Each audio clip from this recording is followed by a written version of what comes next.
जब वो किचन में दोबारा आती है तो वो देखती है कि वहाँ पर सारे ड्रॉर खुले हुए होते हैं, जिनमें से कुछ को वो कुछ ही देर पहले बंद करके गई होती है। और ये देखने के बाद वो हैरान हो जाती है। वो अपने बेटे से बोलते, क्या तुम कुछ ढूंढ रहे थे? वो कहता है कि पॉप टार्ट। उसकी मॉम कहती है कि पॉप टार्ट वहाँ पर है, लेकिन अभी भी वो अपने बेटे को बहुत ध्यान से और बहुत हैरानी से देख रही होती है। तभी कोल बोलता है कि मॉम आप क्या देख रही हैं? आप मेरे बारे में कुछ बुरा तो नहीं सोच रही? उसकी मॉम बड़े प्यार से कोल को बोलती है कि मैं तुम्हारे बारे में कुछ भी बुरा नहीं सोच रही। तभी वहाँ पर कोई घंटी बजाता है। कोल बोलता है कि मेरा दोस्त आ गया और वो चला जाता है। वहाँ पर टेबल पे दिखाया जाता है कि एक हाथ का गीला निशान होता है जो अपने आप ही गायब होना शुरू हो जाता है। इसके बाद कोल स्कूल पहुंच जाता है और स्कूल के बाहर वो अकेला खड़ा होता है, जैसे वो स्कूल के अंदर जाना ही नहीं चाहता। लेकिन वो फाइनली स्कूल के अंदर चला जाता है और जब वो घर आता है तो वो देखता है कि उसकी मॉम के सामने मेलकम, जो कि बच्चों का साइकियाट्रिस्ट है, वो बैठा होता है। कोल की मॉम उसे बोलती है कि मैं तुम्हारे लिए पैन केक बना कर लाती हूँ, और वो वहां से चली जाती है। और अब कोल के सामने मेलकम बैठा होता है। वो बोलता है तुम बैठना चाहोगे? कोल नाम इससे जाता है। वो बोलता है तुम बात करना चाहोगे? वो फिर भी नाम इससे जाता है। इसके बाद मेलकम कोल को बोलता है कि मैं तुम्हारे साथ एक माइंड गेम खेलना चाहता हूँ। मैं वो बताऊंगा जो तुम्हारे माइंड में चल रहा है, और अगर मैंने सही बताया तो तुम एक कदम आगे आओगे, और अगर मैंने गलत बताया तो तुम एक कदम दरवाजे की तरफ जाओगे। और अगर तुम पहले दरवाजे की तरफ पहुंच गए तो तुम बाहर जा सकते हो, लेकिन अगर तुम पहले इस चेयर तक पहुंचे तो तुम्हें बैठना होगा। कोल हाँ में सर हिलाता है। और इसके बाद मेलकम उसे बताते हैं कि जब तुम्हारी मॉम और डैड का डाइवोर्स हुआ तो तुम्हारी मॉम मेरे जैसे एक डॉक्टर से मिली, पर उसने मदद नहीं की, और इसलिए तुम्हें ऐसा लगता है कि मैं भी तुम्हारी मदद नहीं करूंगा। और कोल एक कदम आगे बढ़ जाता है क्योंकि ये सच होता है। इसके बाद मेलकम उसे बोलता है कि तुम्हारा भी एक सीक्रेट है जो तुम मुझे बताना नहीं चाहते। और कोल एक कदम और आगे बढ़ जाता है और धीरे धीरे वो चेयर तक पहुंच जाता है। और अब मेलकम उसे बोलता है कि तुम्हारे हाथ में जो घड़ी है वो तुम्हारे डैड ने तुम्हें जाने से पहले दी थी, और ये गलत होता है। वो बोलता है कि ये ड्रॉर में थी, और कोल एक कदम पीछे चला जाता है। इसके बाद मेलकम उसे बोलता है कि तुम एक अच्छे स्टूडेंट हो और तुम्हें स्कूल में कोई प्रॉब्लम नहीं है, और वो एक कदम और पीछे हो जाता है। कोल उसे बताता है कि हमें स्कूल में एक ड्राइंग बनाने के लिए कहा, जो भी हम चाहें, और मैंने एक आदमी की ड्राइंग बनाई जिसमें दूसरा आदमी उसे स्क्रू ड्राइवर से मार रहा था। मेलकम बोलता है तुमने टीवी में देखा, और वो एक कदम और पीछे चला जाता है। वो बताता है कि उस ड्राइंग को बताने के बाद सब लोग नाराज हो गए थे। उन्होंने स्कूल में एक मीटिंग की और मेरी मॉम को बुलाया, और मेरी मॉम रोने लग गई। उसके बाद से मैं वैसी ड्राइंग कभी नहीं बनाता। कोल बोलता है कि अब मैं क्या सोच रहा हूँ। मेलकम इस बात का जवाब नहीं दे पाता, और कोल एक कदम और पीछे हो जाता है। वो कहता है कि आप अच्छे हैं, लेकिन आप मेरी मदद नहीं कर सकते। और अब तक कोल दरवाजे के सामने पहुंच जाता है और वो वहां से निकल जाता है। अगले दिन जब कोल स्कूल जा रहा होता है तो मेलकम भी आ जाता है। वो बोलता है कि तुम अपनी मॉम को कुछ बताते हो? कोल बोलता है कि नहीं, मैं उन्हें कुछ नहीं बताता। मेलकम बोलता है क्यों? कोल कहता है कि वो मुझे एक आम लड़का नहीं समझती, और अगर मैं उन्हें सब कुछ सच बता दूंगा तो वो मुझे पागल समझेंगी। इस बात पे मेलकम उसे समझाता है। वो कहता है कि तुम पागल नहीं हो, और अगर तुम्हें कोई ऐसा बोलता भी है तब भी उसकी बातों पे यकीन मत करना। इसके बाद जब कोल घर आ जाता है तो मेलकम भी उसके साथ होता है, और वो बोलता है कि तुम्हें पता है कि फ्री एसोसिएशन राइटिंग क्या होता है? वो कहता है नहीं। मेलकम बताता है कि इसमें तुम्हारे हाथ में एक पेन होता है और तुम्हें कुछ भी लिखना होता है बिना सोचे समझे। इससे तुम्हारे अंदर की कुछ ऐसी बातें, कुछ ऐसी चीजें सामने आ जाती है जिसके बारे में तुम खुद भी कभी कुछ नहीं जानते। मेलकम कोल से बोलता है क्या तुमने कभी ऐसी राइटिंग की है? कोल बोलता है हाँ। मेलकम पूछता है तुमने क्या लिखा था? कोल बोलता है कि बुरी बातें। मेलकम कोल से पूछता है कि अगर तुम जिंदगी में कुछ बदलना चाहते हो तो तुम क्या बदलोगी? कोल बोलता है कि मैं अब और डरना नहीं चाहता। वहीं दूसरी तरफ कोल की मॉम जब कोल की और अपनी फोटोज देख रही होती है तो वो देखती है कि हर एक फोटो पर एक रोशनी होती है, लेकिन कोल की मॉम को कुछ समझ में नहीं आता। अब कोल एक बार फिर से स्कूल जाता है और स्कूल में उनका हिस्ट्री का टीचर उन्हें हिस्ट्री पढ़ा रहा होता है, और वो बताता है कि इस शहर की हर एक चीज में एक इतिहास छुपा हुआ है, यहाँ तक कि इस बिल्डिंग में भी। वो बोलता है कोई बता सकता है कि इस बिल्डिंग का इतिहास क्या है? तभी कोल अपना हाथ उठाता है और वो बोलता है कि यहाँ पर लोगों को फांसी दी जाती थी। कोल का टीचर बोलता है कि ऐसा कुछ नहीं था, ये एक कोर्ट था जहाँ पर बहुत सारे वकील रहते थे। कोल बोलता है कि वही लोग लोगों को फांसी देते थे। कोल का टीचर ये सुनकर उसको हैरानी से देख रहा होता है। कोल बोलता है कि मुझे ऐसे मत देखो, आप जब स्कूल में थे तब आप हकलाते थे, और तब भी आप लोगों को ऐसे देखते थे। और इसके बाद वो उनको बोलता है कि आप हकलाने वाले थे। ये बात सुनकर कोल का टीचर सच में हकलाने लगता है। वो बोलता है कि तुमको ये बात किसने बताई? लेकिन कोल लगातार उसको यही बोल रहा होता है। तभी उसका टीचर उसके डेस्क पे एक पंच मारता है और बोलता है कि तुम पागल हो। वहीं दूसरी तरफ ये दिखाते हैं कि मेलकम जब घर जाते हैं तो वो देखते हैं कि उनकी बीवी एंटी डिप्रेशन की दवाई खा रही होती है, और इस बात से वो परेशान हो जाते हैं। अब यहाँ पर एक पार्टी दिखाई जाती है जहाँ पर कोल होता है, और तभी कोल को ऊपर से कुछ बच्चों की आवाजें आती है, और जब ऊपर जाता है तो वहाँ पर दो बच्चे होते हैं, और वो दोनों बच्चे उसे एक कमरे में बंद कर देते हैं। कोल वहाँ पर बहुत चिल्लाता है क्योंकि वो डर जाता है, और कोल की मॉम भागती हुई ऊपर जाती है, लेकिन कमरे का दरवाजा नहीं खुलता, और तभी कमरे का दरवाजा अपने आप ही खुल जाता है और कोल वहाँ पर बेहोश होता है। कोल की मॉम कोल को हॉस्पिटल ले जाती है, जहाँ पर डॉक्टर कोल की मॉम को बताता है कि उसके जिस्म पर कुछ खरोचों के निशान हैं, और डॉक्टर को इस बात का शक कोल की मॉम पर होता है कि उसकी मॉम उसे मारती है, लेकिन कोल की मॉम बोलती है कि मैं अपने बच्चे को कैसे मार सकती हूँ।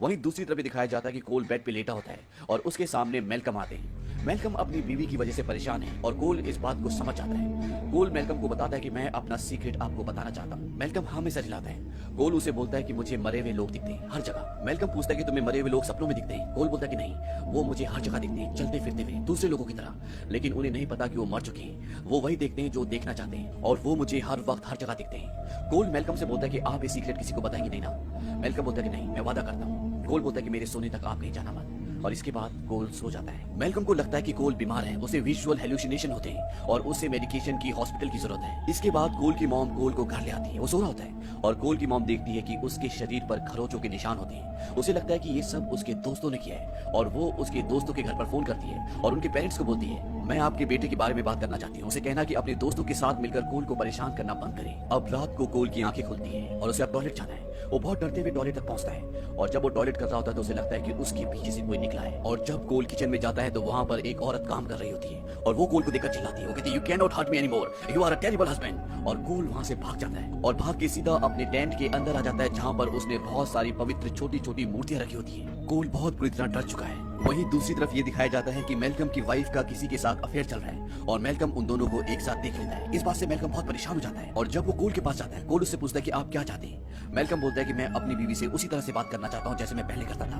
मैंने बहुत वक्त से उससे बात भी नहीं की। कोल बोलता है कि लेकिन आप ऐसा कैसे करेंगे।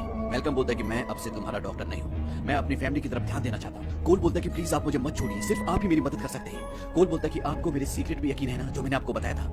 मैल्कम बोलता है कि मैं इसका जवाब नहीं दे सकता। इस बात से कोल को बहुत दुख होता है क्योंकि वो समझ जाता है कि मैल्कम को उसकी बात पे यकीन नहीं है। कोल उसे बोलता है कि अगर तुम्हें मेरी बात पे यकीन नहीं है तो तुम मेरी मदद कैसे कर सकते हो। इसके बाद मैल्कम अपने घर के बेसमेंट में आ जाता है और वहां पर वो विंसेंट के कुछ ऑडियो रिकॉर्डिंग सुनता है। विंसेंट मैल्कम का वही पेशेंट होता है जिसने इस कहानी की शुरुआत में उसे गोली मारी थी और विंसेंट का और कोल का केस लगभग एक जैसा होता है। अब उसे उस रिकॉर्डिंग में एक स्पेनिश आवाज सुनाई देती है और उसमें वो बोलता है, योर नो क्यूरो मोरिन, मतलब मैं मरना नहीं चाहता। ये सुनने के बाद मैल्कम कोल से मिलने के लिए चर्च आता है। वो वहां पर कोल से पूछता है कि जो तुमने मुझे बताया था कि तुम्हें मरे हुए लोग दिखते हैं, वो तुमसे क्या चाहते हैं। कोल बोलता है कि वो हमेशा मुझसे मदद मांगते हैं। मैल्कम कहता है कि बिल्कुल ठीक, और मैं उनको वापस पहुंचाने का रास्ता जानता हूँ। कोल बोलता है कैसे। वो कहता है कि उनकी बात सुनो, उनकी मदद करो। कोल कहता है कि अगर उन्हें मदद ना चाहिए हो तो, वो गुस्से में दूसरों को नुकसान पहुंचाना चाहे तो।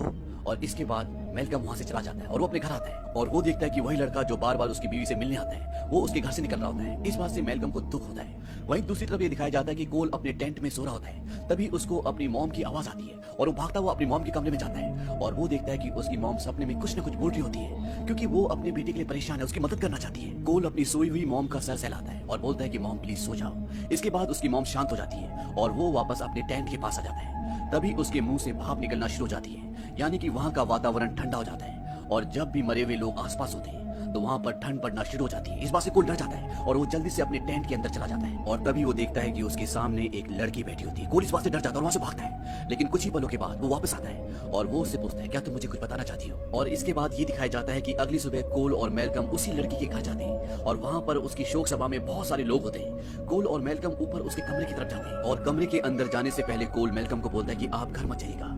मैल्कम बोलता है कि मैं यही रहूंगा और कोल उस कमरे के अंदर दाखिल हो जाता है। वहां पर कोई नहीं होता और तभी उसके पैर पर कोई हाथ लगाता है और कोल डर के नीचे बैठ जाता है और वो देखता है कि बेड के नीचे वही लड़की होती है जो रात को उसके कमरे में आई थी। उसके हाथ में एक बॉक्स होता है और अब कोल उस बॉक्स को लेके नीचे आता है और वो उस लड़की के डैडी को बॉक्स देता है और वो कहता है कि आपकी बेटी आपको कुछ बताना चाहती है। और बॉक्स देने के बाद वो वहां से चला जाता है और जब वो बॉक्स खोलते हैं तो उस बॉक्स के अंदर एक वीडियो टेप होता है और जब उस वीडियो टेप को चलाया जाता है तो वो लड़की जिसकी आत्मा कोल से मिलने उसके घर आई थी और जिस आत्मा ने उसको ये बॉक्स दिया है उसकी मॉम उसके खाने में जहर मिलाती है और जिसकी वजह से उसकी मौत हो जाती है। और अब उस लड़की के डैड को पूरा सच पता चल जाता है और कोल के ऐसा करने से कोल ने उस लड़की की छोटी बहन की जान बचा ली होती है क्योंकि अगर उसके डैड को ये सच पता ना चलता तो उसकी मॉम उसकी छोटी बहन को भी जहर देकर मार देती। अब यहाँ पर कोल ये सब करने के बाद आत्माओं के साथ रहना, उनसे बात करना सीख जाता है। अब वो उनसे नहीं डरता और इसी की वजह से अब वो स्कूल में भी अच्छे से रहता है और उसे एक प्ले में हिस्सा भी मिलता है और इस प्ले को करने के बाद वो बहुत खुश होता है। कोल की जिंदगी से अब डर निकल चुका है। प्ले के बाद कोल मैल्कम से मिलता है। मैल्कम बोलता है कि तुमने प्ले में बहुत अच्छा काम किया।